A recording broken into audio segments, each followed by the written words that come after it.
In Argentina, indigenous peoples of the Tercer Malón de la Paz arrived in Buenos Aires after a week-long caravan from the province in Jujuy against a regional constitutional reform. Guatemala's electoral observer, on behalf of civil society movements, reiterates its complaints about the risks facing the country's democratic stability. And also in a joint statement, the military governments of Mali and Burkina Faso warned that any intervention against Niger could be considered a declaration of war.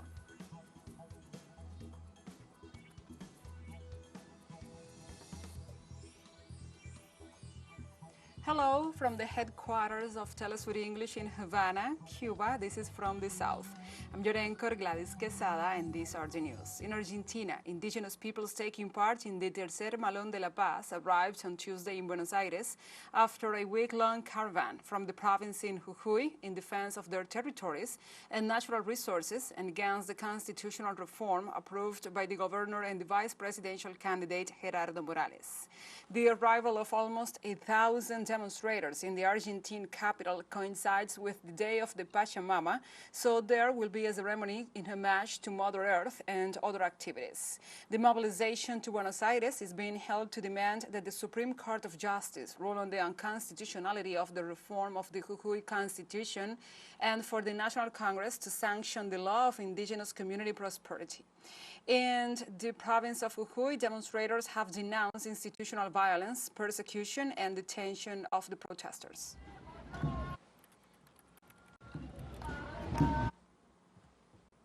In Bolivia, President Lizarce Catacora called for the maintenance of preventive measures against COVID-19 after decreeing the end of the sanitary emergency. The Bolivian president explained the importance of applying preventive measures to avoid new outbreaks of the disease. He stressed that diagnostics, mass vaccination, and hospital equipment were effective against COVID-19 and contributed to Bolivia's overcoming from the international health emergency. The Minister of Health, Maria René Castro, explained how this new phase will be carried out. In Colombia, the National Liberation Army, the ELN, ordered all its structures to suspend offensive operations against the military forces, the police, and the Colombian state security agencies for 180 days as of August the 3rd and until January 29, 2024. According to a statement issued by Antonio Garcia, the first commander of the ELN in Colombia, all the ELN commanders and combatants have pledged to strictly abide and adhere to this ceasefire. While defensive operations will continue within the framework of the ceasefire, any incidents will be reported to the command structures, who will in turn inform the monitoring and verification mechanisms. Over the course of the 6-month ceasefire, efforts will be made to enhance societal participation. In June, the Colombian government and the guerrilla forces reached the Cuba Accords during the third cycle of peace talks, which included a bilateral, national, and temporary ceasefire. And President Andrés Manuel López Obrador has expressed that Mexico wants to contribute in the process to end suffering in Ukraine and will do so if both sides are present. During his usual morning press conference, the head of state asserted that it is a mistake to get used to a war that only helps to increase the arms industry profits. He reiterated that Mexico rejects any armed conflict and emphasized that they will take part in any peace initiatives promoted by both countries. In recent hours, Ukraine has expressed interest in talking about alternative solutions to the conflict, but without Russia.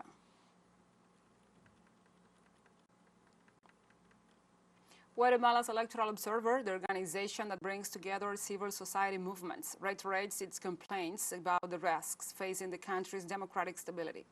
Regarding the arrival of observation missions for the second round of the elections, the electoral body expresses deep concern about the results obtained in the investigations. According to the association, there is a clear weakening in the temporary bodies of electoral authority, manipulation of people's will, abuse of criminal law, as well as arbitrary and discretional application of rules, which allows for the exclusion of candidates. According to the organization, such issues put the electoral process at serious risk. Let's take a short break, but remember you can join us on TikTok at TeleSUR English, where you will find the news in different formats, news updates and more. Other stories coming up. Stay with us.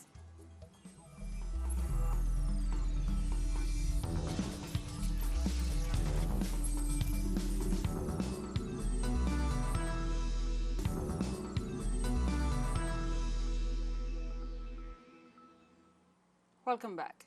On Tuesday, in a joint statement, the military governments of Mali and Burkina Faso warned that any intervention against Niger would be considered a declaration of war. Both countries further stressed that they will take self-defense measures in support of the armed forces and people of Niger.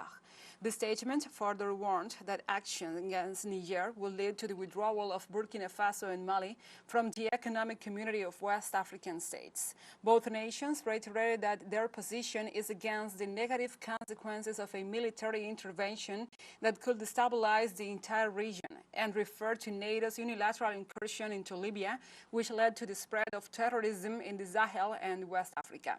Colonel Abdoulaye Maïga denounced the persistence of regional organizations in imposing sanctions to Niger.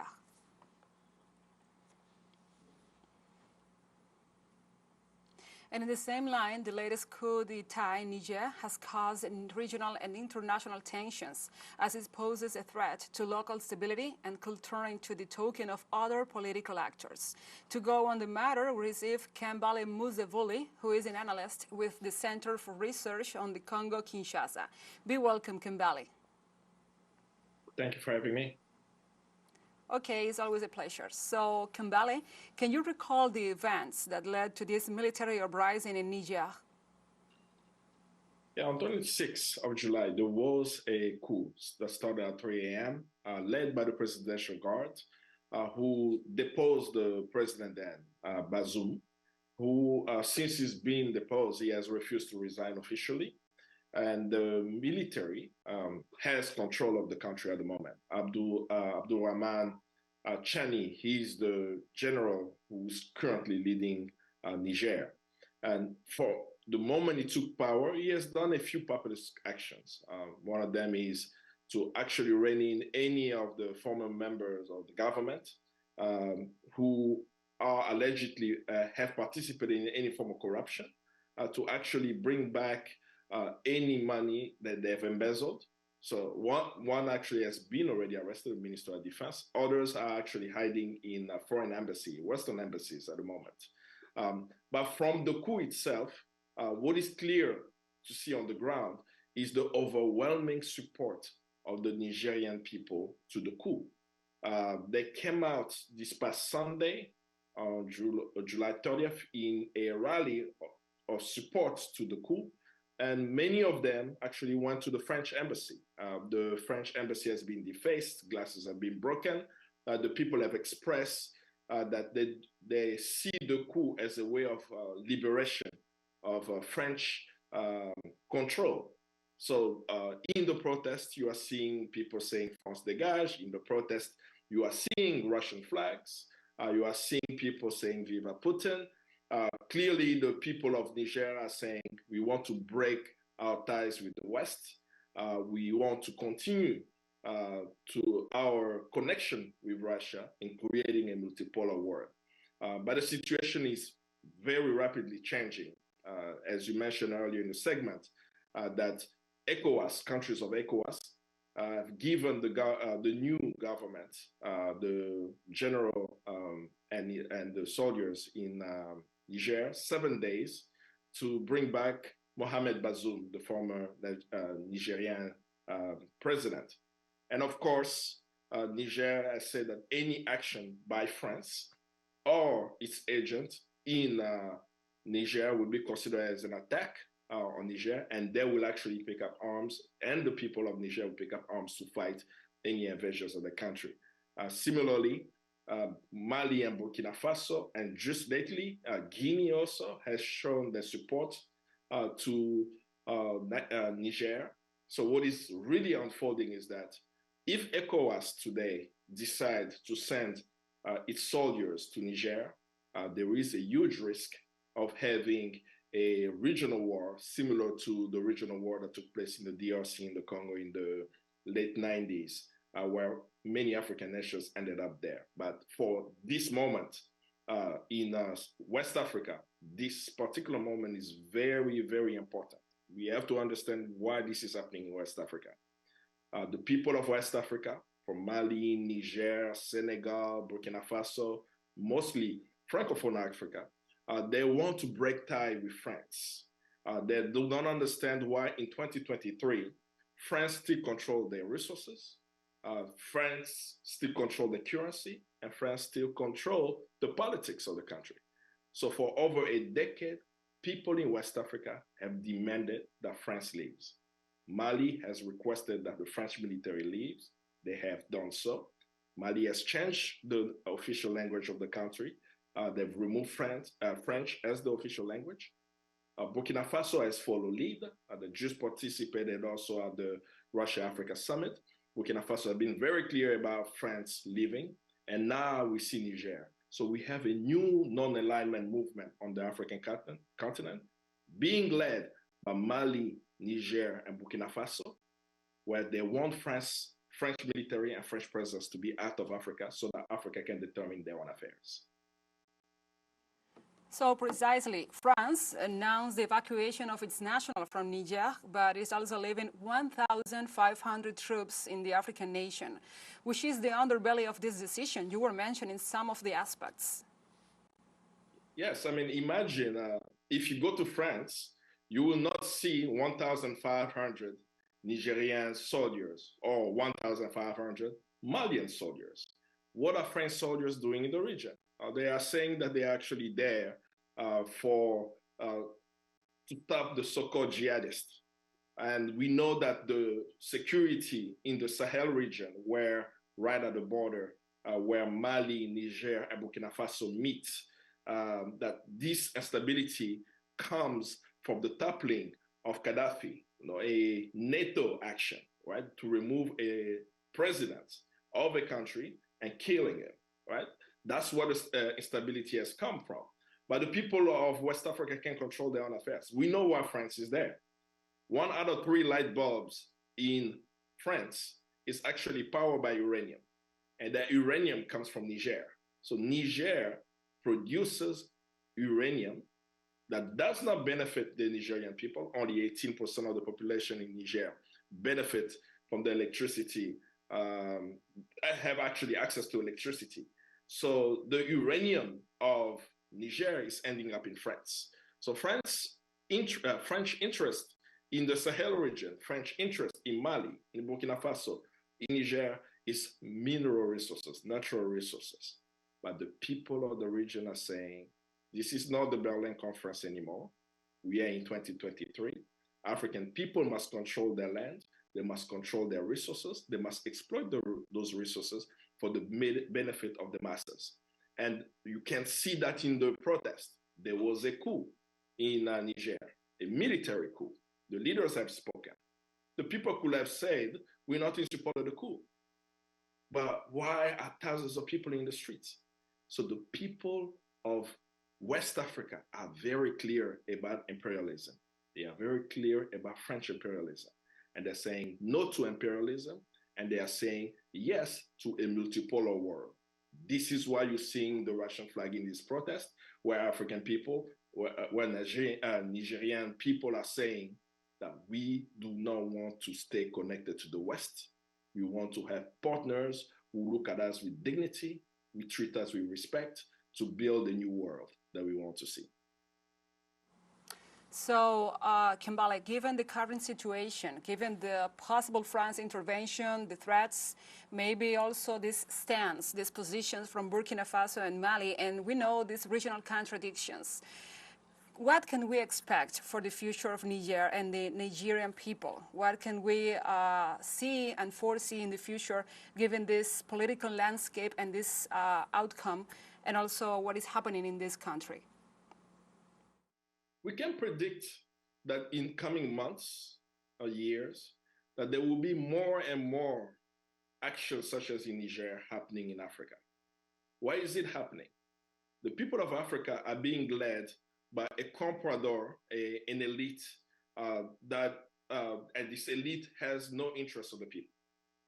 President Bazoum of Niger, who's been there since 2021, has not risen up to the aspirations of the people. There are so many cases of corruption. There are so many cases of sidelining of opposition leaders and so on. So the people are able to see what is unfolding in their country and in the region.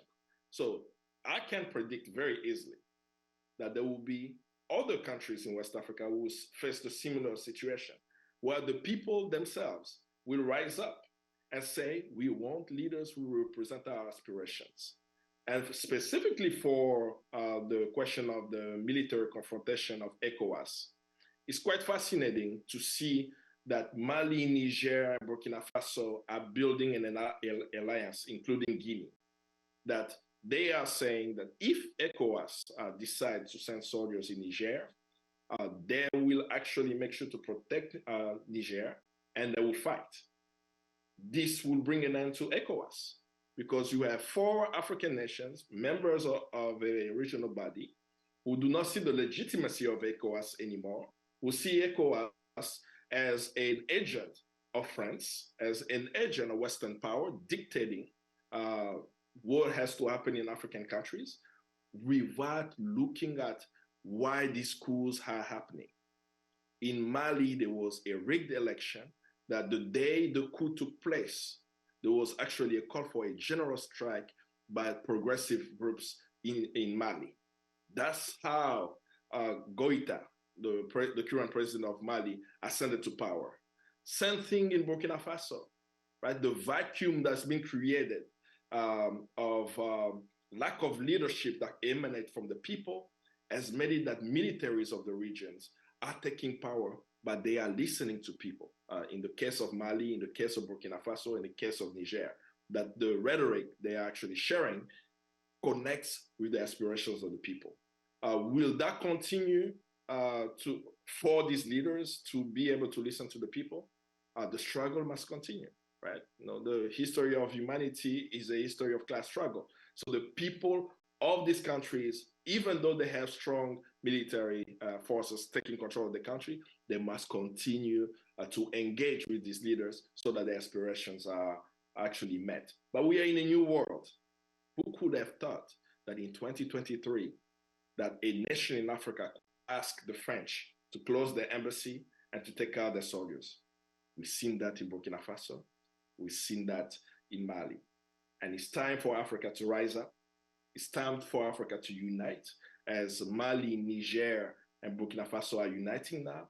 And as we unite, we'll be the mighty force that will transform not just the African continent, but the African world, and also humanity. Okay. We will stay tuned to this, and we will keep our focus on Africa to see what happens. So thank you, Kambale, for your time, your presence, and your criteria hearing from the South. Thank you very much. Okay, so we were discussing the current situation in Niger after the latest coup d'etat. We will go to a short break now. Stay with us.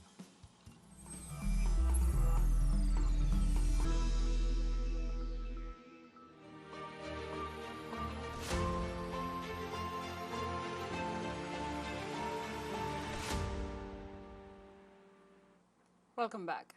Russia's defense ministry reported on Tuesday that it foiled an intended Ukrainian attack on 2 of its Black Sea Fleet ships.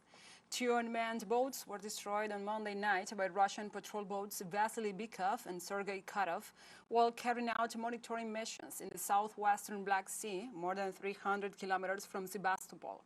The patrol boats, the 1st and 4th guided missile corvettes of the 22-160 series, destroyed the unmanned Kiev vessels with standard weapons with no injuries or damage to property. The regime carried out an attempted terrorist attack using 3 enemy naval drones on Russian civilian transport ships en route to the Bochoruz Strait in the southwestern Black Sea. The ships of the Russian Navy, which escorted the sea transport, detected and destroyed all the Ukrainian boats in a timely manner.